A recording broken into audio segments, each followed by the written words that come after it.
નમસ્કાર, તો હું છું વિપુલ ને તમે જોઈ રહ્યા છો ઘણું બધું. તો ગુજરાતની રાજનીતિમાં સૌથી મોટા સમાચાર એ જ છે કે રાજુ કરપડા એટલે કે ખેડૂત નેતા આમ આદમી પાર્ટીમાં હતા. પહેલાં રાજુ કરપડાએ રાજીનામું આપ્યું છે આમ આદમી પાર્ટીમાંથી. એ બાદ એમને એક પત્રકાર પરિષદ સંબોધી હતી. આ પહેલાં તમે રાજુ કરપડાને ઓળખતા જ હશો, જેમાં બોટાદનું એક ગામ હતું હળદળ, એમાં એક આંદોલન થયેલું. એ આંદોલનમાં પોલીસે લાઠીચાર્જ કર્યો હતો. એક બાજુ પથ્થરમારા થયા બાદ પોલીસે લાઠીચાર્જ કર્યો હતો. આ બાદ આખા ગુજરાત બલકે ભારતભરમાં આ મુદ્દો ગુંજ્યો હતો. આ બાદ અરવિંદ કેજરીવાલે રાજુ કરપડાના સમર્થનમાં રાજુ કરપડા અને પ્રવીણ બંને જેલમાં ગયા. એ બાદ સમર્થનમાં અહીંયા ગુજરાતમાં એમને એક સભા પણ સંબોધી હતી. આ પહેલાં આપણે રાજુ કરપડા વિશે જાણીએ કે રાજુ કરપડા એક ખેડૂત નેતા છે. આમ આદમી પાર્ટીમાં પહેલાં હતા, હમણાં રાજીનામું આપ્યું છે. રાજીનામું આપવાનું કારણ એમને સ્પષ્ટ કર્યું હતું. રાજીનામું આપવાનું કારણ એમને પત્રકાર પરિષદ સંબોધી હતી. એમાં એમને જણાવ્યું હતું કે આમ આદમી પાર્ટીમાં આંતરિક વિખવાદ છે, એના કારણે તેમને રાજીનામું આપ્યું હતું. તેમને ગોપાલ ઇટાલિયા અને મનોજ સોરઠિયા જે પ્રદેશના મહામંત્રી છે એમના ઉપર પણ આરોપો લગાવ્યા હતા. આરોપોને આપણે બાદ કરીએ એ છતાં પણ રાજુ કરપડા ઉપર અત્યારે લોકો બ્લેમ કરી રહ્યા છે. એમના ઉપર પણ આરોપ લોકો લગાવી રહ્યા છે કે કદાચ એમના જૂના કેસમાં તેમની ધરપકડ થવાની હશે અને જૂના કેસના કારણે તેમને રાજીનામું આપ્યું છે. ભારતીય જનતા પાર્ટી સત્તાપક્ષ છે, એમના દ્વારા એમના ઉપર પ્રેશર અપાયું હોઈ શકે છે, એવી પણ લોકમુખે ચર્ચાઓ ચાલી રહી છે. આ પહેલાં આપણે રાજુ કરપડાને સાંભળીએ કે રાજુ કરપડા એ પત્રકાર પરિષદમાં શું કહ્યું હતું. પહેલાં તો આજની આ પ્રેસ વાર્તામાં આપ સૌનું પત્રકાર મિત્રોનું હૃદયથી સ્વાગત કરું છું. ગઈકાલે આમ આદમી પાર્ટીમાંથી રાજીનામું આપ્યા પછી ઘણા બધા તર્ક વિતર્કો થયા. ઘણા બધા લોકોના મનમાં એક સવાલ હતો કે રાજીનામું શા માટે આપવામાં આવ્યું. ઘણા બધા લોકોએ સૂત્રો દ્વારા મળતી માહિતીઓ સાચી અને ખોટી ક્યાંક ને ક્યાંક બિરસવાના પ્રયત્ન પણ કર્યા. ક્યાંક ને ક્યાંક ખેડૂતોના મનમાં પણ એક શંકા ઉપજી, ખરેખર વાસ્તવિકતા શું છે, શા માટે રાજીનામું આપવું જોઈએ. તો આજે પ્રેસ વાર્તાના માધ્યમથી, આપ સૌના માધ્યમથી ગુજરાતના તમામ ખેડૂતો સુધી રાજીનામાના કારણો પહોંચાડવાના પ્રયત્ન કરવાના ભાગરૂપે આજે આપણે મળ્યા છે. ખાસ કરીને જેલવાસ દરમિયાન આમ તો હું જ્યારે જેલમાં હતો ત્યારે ઘણી બધી પોઝિટિવ, નેગેટિવ તમામ પ્રકારની વાતો અંદર અને બહાર થઈ છે. ક્યાંક ને ક્યાંક મૂળમાં જઈએ તો રાજુ કરપડાની શરૂઆત ક્યારથી થઈ તો 2017-18 થી ખેડૂત એકતા મંચના બેનર નીચે મેં જાહેર જીવનની શરૂઆત કરેલી. ત્યારથી ખેડૂતોના મુદ્દે લડવાનું ચાલુ કરેલું. 2021-22માં આમ આદમી પાર્ટીમાં જોઈન થયો. ત્યાં પણ ખેડૂતોના મુદ્દે જ હું લડીશ આવી શરતથી જોઈન થયેલો. 2025ના એન્ડ સુધી એટલે કે હળદળની ઘટના સુધી આમ આદમી પાર્ટીમાં પણ રહીને ખેડૂતો માટે મેં કામ કરવાના તમામ પ્રયત્ન કર્યા. આ સમયગાળા દરમિયાન ક્યાંક ને ક્યાંક જ્યારે હું બિન રાજકીય રીતે ખેડૂતો માટે અવાજ ઉઠાવતો ત્યારે પણ ખેડૂતોને પાક નુકસાનનું વળતર અપાવવામાં, જમીન સંપાદન થતી હોય તો યોગ્ય વળતર અપાવવામાં, હાઈ ટેન્શન લાઈન નીકળતી હોય તો એના માટે પણ લડાઈ લડ્યા. કચ્છમાં પણ લડ્યા છીએ, મોરબીમાં પણ લડ્યા, હળવદના ખેડૂતોને ન્યાય અપાવવા માટે લડ્યા, સુરેન્દ્રનગરના ખેડૂતોને 2018 થી 25 સુધીમાં પાક નુકસાનનું વળતર 5 વખત અપાવવામાં સફળતા મેળવી. મૂળી તાલુકામાં સિંચાઈનું પાણી સ્કાવરવાલ ખોલાવવા માટે સતત સંઘર્ષ કરી અને 3 વર્ષના અંતે સ્કાવરવાલ ખોલાવવામાં સફળતા મળી, જેના કારણે દર વર્ષે અત્યારે તળાવો ભરાય છે. આ વાત એટલા માટે હું કરી રહ્યો છું કે હું જ્યારે કોઈ પોલિટિકલ પાર્ટી સાથે નહોતો જોડાયેલો ત્યારે પણ ખેડૂતો માટે અવાજ ઉઠાવતો, ત્યારે પણ ખેડૂતો મારી સાથે જોડાયેલા હતા. હું આમ આદમી પાર્ટીને મજબૂત બનાવવા માટે ક્યાંક ને ક્યાંક મને જે થયું કે કે કોઈ પાર્ટી સાથે હશું તો આથી પણ મજબૂતાઈથી લડાઈ લડી શકાશે, એટલા માટે આમ આદમી પાર્ટી સાથે હું 2022માં જોડાયો. પરંતુ 5 વર્ષના સંઘર્ષ પછી છેલ્લે જ્યારે હળદરની ઘટના ઘટી તો મને થયું કે ખરેખર દિવાળીએ ખેડૂતો, નવા વર્ષમાં જે ખેડૂતો જેલમાં હતા, ખેડૂતોની સાથે હું પણ જેલમાં હતો, કડદા પ્રથા નાબૂદ કરાવવાની લડાઈ, ક્યાંક ને ક્યાંક લડાઈમાં સફળતા મળી. પણ દુઃખ એ વાતનું થયું કે જો રાજુ કરપડા કોઈ પાર્ટી સાથે જોડાયેલો ન હોત, જો રાજુ કરપડા બિન રાજકીય રીતે આ લડાઈ લડ્યો હોત તો કદાચ 307 જેવી કલમ અંતર્ગત ગુનો દાખલ ન થયો હોત. ક્યાંક ને ક્યાંક મને એવું દેખાણું કે બે પાર્ટીઓની રાજકીય લડાઈમાં અમારા ખેડૂતો ભોગ બન્યા.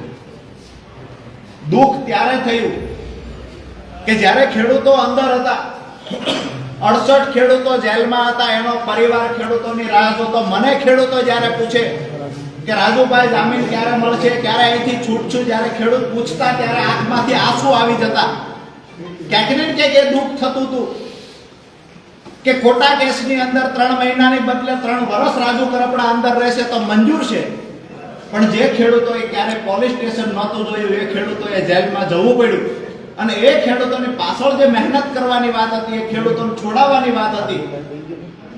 તો જ્યારે આજે ઘણી બધી ગઈકાલથી હું જોઉં છું મીડિયા સામે આવી સાફ સફાઈની વાતો આમ આદમી પાર્ટી દ્વારા પણ થઈ રહી છે. મારું સ્પષ્ટ રાજીનામું આપતી વખતે એક વાત હતી કે જે મોઢેથી પાંદ ચાવ્યા છે એ મોઢે કોલસો નથી ચાવવો. જે પાર્ટીને મજબૂત બનાવવા માટે થઈ અને ક્યાંક ને ક્યાંક મેં મારા પરિવાર કરતા, બાળકો કરતા વધારે સમય આપ્યો છે પાર્ટીમાં કે આમ આદમી પાર્ટીને મજબૂત બનાવી શકાય. આપ સૌએ અને ગુજરાતની જનતાએ જોયું છે કે વિસાવદરની ચૂંટણીમાં ગોપાલભાઈને જીતાડવા માટે હું પોતે ઉમેદવાર હોય એવી રીતે રાત દિવસ મહેનત કરી અને જીતાડવાના પ્રયત્ન કર્યા. જ્યાં સુધી પાર્ટી સાથે રહ્યો ત્યાં સુધી વફાદારીથી રહી અને પરિવાર કરતા વિશેષ મહત્વ આપીને પાર્ટીને મોટી બનાવવાના પ્રયત્ન થયા. પરંતુ હું જ્યારે જેલમાં ગયો અને જે મને કડવો અનુભવ થયો કે પહેલી મુદત હતી અમારી 27 તારીખે, જે દોસ્તો તર્ક વિતર્ક કરી રહ્યા છે, જે સફાઈની સુધિયાળી વાતો કરી રહ્યા છે, અને ટૂંકમાં કહી કે 27 તારીખ 27/10/2025 ના રોજ પહેલું 12 ખેડૂતોના જામીન મૂકવામાં આવેલા. એનું પહેલું હિયરિંગ હતું 27/10/2025.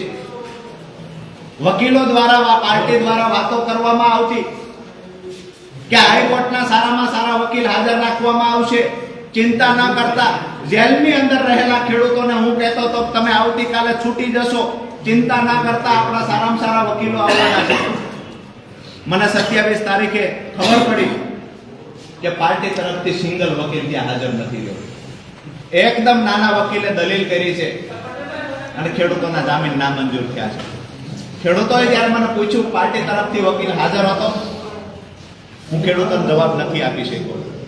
એનાથી આગળ વાત કરીએ કે જ્યારે ભાવનગર વાળો કેસ અમારા પર થયો, ક્યાંક ને ક્યાંક રાજુ કરપડાને જેલમાંથી બહાર કઢાવવાની જગ્યાએ પ્રદેશમાં રહેલા 1-2 વ્યક્તિએ રાજુ કરપડાને વધારે સમય ફસાવવાના પ્રયત્ન કર્યા છે.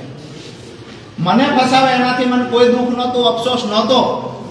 કદાચ હું એમનો હરીફ બનીશ ભવિષ્યમાં આવું સમજીને ફસાવવાના પ્રયત્ન થયા. પરંતુ મારા ખેડૂતોને પણ મારો ગુસ્સો રાખીને, ખેડૂતોને પણ જેલમાં રાખીને, ખેડૂતો સાથે ક્યાંક ને ક્યાંક ગેમ થઈ હોય આવું જ્યારે દેખાણું, ત્યારે જેલમાં બેઠા બેઠા નિર્ણય કર્યો હતો કે આવનાર સમયમાં જે પણ કાંઈ થશે એ બિન રાજકીય રીતે મારાથી થશે એટલું કરીશું. અને જ્યારે પણ કોઈ એવું કહે છે કે ખેડૂતોનું અમે આ સારું કામ કરીએ છીએ, તો કોઈ પણ પાર્ટીના લોકો સારું કામ કરતા હશે, પછી સત્તામાં રહેલા લોકો હોય કે વિપક્ષમાં રહેલા લોકો સારું કામ કરશે તો એના જાહેર મંચ પરથી વખાણ કરીશું. મહત્વની વાત એ છે કે મારો વિડીયો જે મારી પર ભાવનગરમાં બીજો કેસ થયો, આ વિડીયો અમારી પાર્ટીના મહામંત્રીને માત્ર મેં આપેલો, ત્યારે કહેલું હાજર થતા પહેલા કે આ વિડીયો 31 તારીખે ચલાવવાનો છે, એવી રીતે મારી પાસે માંગવામાં આવેલો. આજે હું એટલા માટે આ સફાઈ આપું છું કે સવાલો ઘણા બધા થાય છે પાર્ટી તરફથી. ગઈકાલથી ક્યાંક ને ક્યાંક મારા માટે નેગેટિવ ચલાવવાના પ્રયત્ન થાય છે. હું આજ પણ કહું છું કે હું મૂંગો બેઠો છું એટલું સારું છે. જો મારી જીભ ખુલશે, મારું મોઢું ખુલશે તો લોકોને જવાબ દેવાના લાયક તમે લોકો નહીં રહો. કારણ કે જે પણ મેં જેલમાં અનુભવ્યું એની સાથે સાથે જે પણ પાછળથી જે ગેમ થઈ છે એ ખરેખર ક્યારેય સ્વીકારી ન શકાય. પોતાના લોકો પાસે અપેક્ષા ન હોય એવી ગેમો થઈ છે પાછળથી. મેં જે વિડીયો આપ્યો હતો એ વિડીયો 31 તારીખે ચલાવવાનો હતો, એમાં પણ કાંઈ ભૂલો હોય તો એને એડિટ કરીને ચલાવવાનો હતો. એની જગ્યાએ 29 તારીખે વિડીયો રિલીઝ થઈ જાય છે, વાયરલ થઈ જાય છે. એ વિડીયો અંતર્ગત મારી પર ભાવનગરમાં ગુનો દાખલ થાય છે. એ ગુનો દાખલ થયા પછી મને 11/11/2025 ભાવનગર લઈ જવામાં આવે છે. ત્યાર પછી બીજા દિવસે મારા પરિવારને કહેવામાં આવે છે કે ગુનામાં જામીન મળી ગયા છે. હું સતત વારંવાર કહેતો રહું છું મને જામીન મળી ગયા હોય તો અહીંયા બીડો જમા કરાવો. મને 30/11 ખબર પડે છે કે એમાં જામીન નથી મળ્યા, પાર્ટી ખોટું બોલી રહી છે. મેં કહ્યું કે હવે ફરીવાર સેશનમાં જામીન મૂકો. સેશનમાં જામીન મૂક્યા. 4/12/2025 જામીન મૂક્યા. 4 મુદતો પડી 18 તારીખ સુધી, એટલા માટે કે અમારા તરફથી કોઈ વકીલ ત્યાં હાજર નહોતો.